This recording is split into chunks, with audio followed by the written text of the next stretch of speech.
Hey everybody, it's Pete Lang here, the designer CPA, and today I want to talk to you about the 2020 1040 tax return that just got released and why it's so important. If you own virtual currency, why it's so important to watch this video to the end so that you know exactly how to fill in your tax return. So the tax return came out, and this isn't anything new, but the IRS now is including on the tax form a question that you must decide to answer if you are someone who holds virtual currency.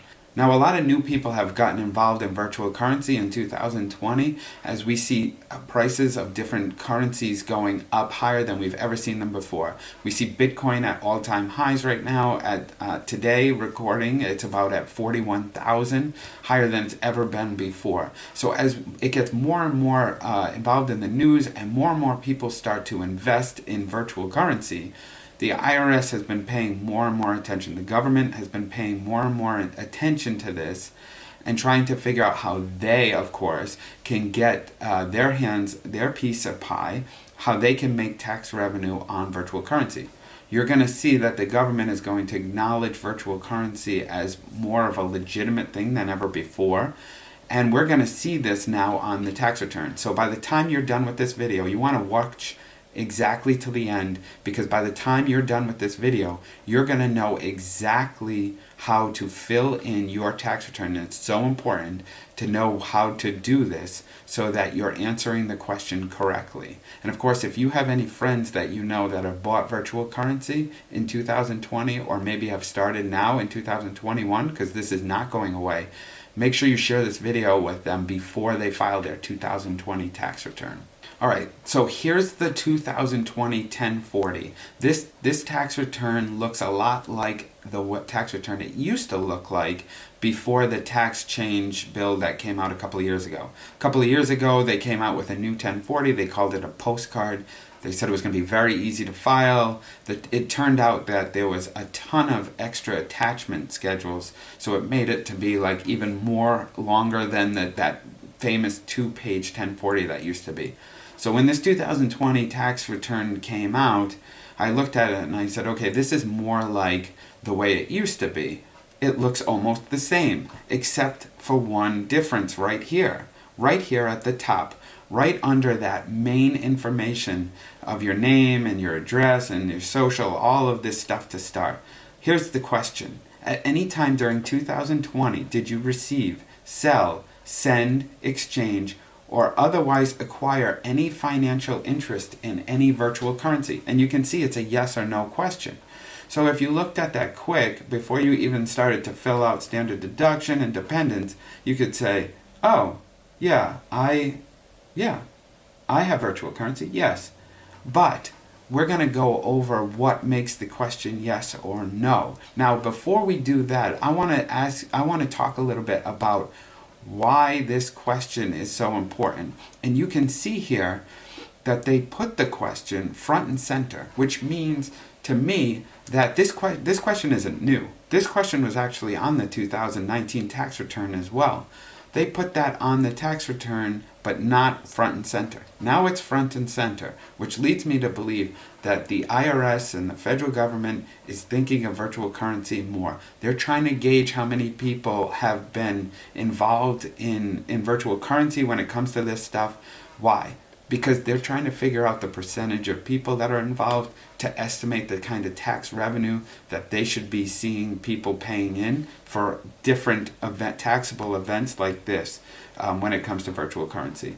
So now more than ever, first of all, it's going to be important that you know how to answer this question, but also it's going to be so important that you include taxable events that involve virtual currency on your tax return.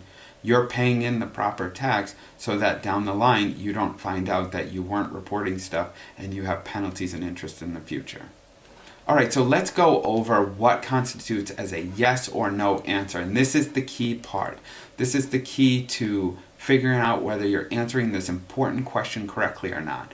So let's talk about what makes a yes answer. Alright, so let's say that in 2020 you received some form of cryptocurrency without providing consideration. And this can be in the form of airdrops or hard forks. those kind of things as well. If you received anything, so I'm thinking of like when I see open an account and we'll give you a free Bitcoin. So if that's something that you had and you took advantage of in 2020, you need to answer the question of yes.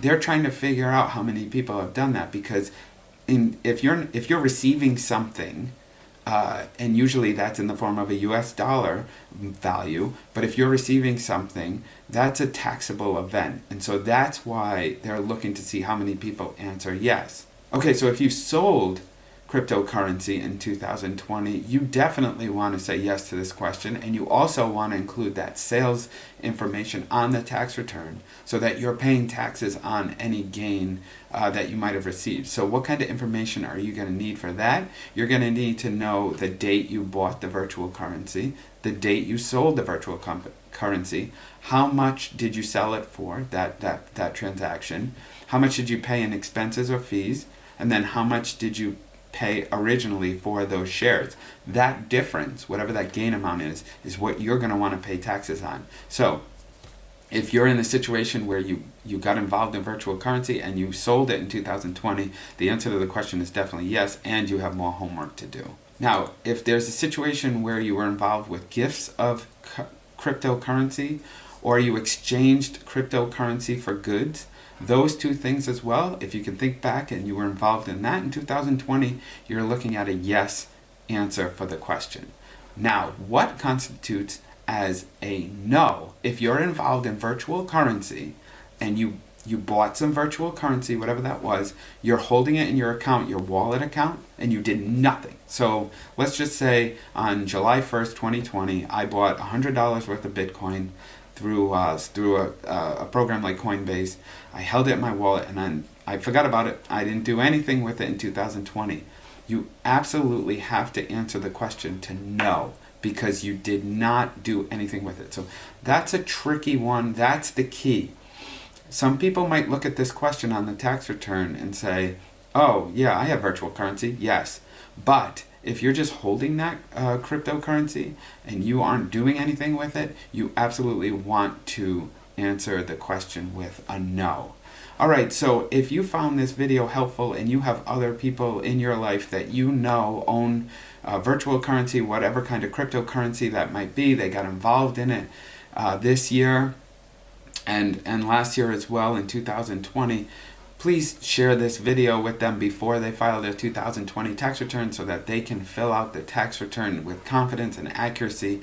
And stay tuned. There'll be more information, more video on virtual currency and how that'll affect your taxes in the future.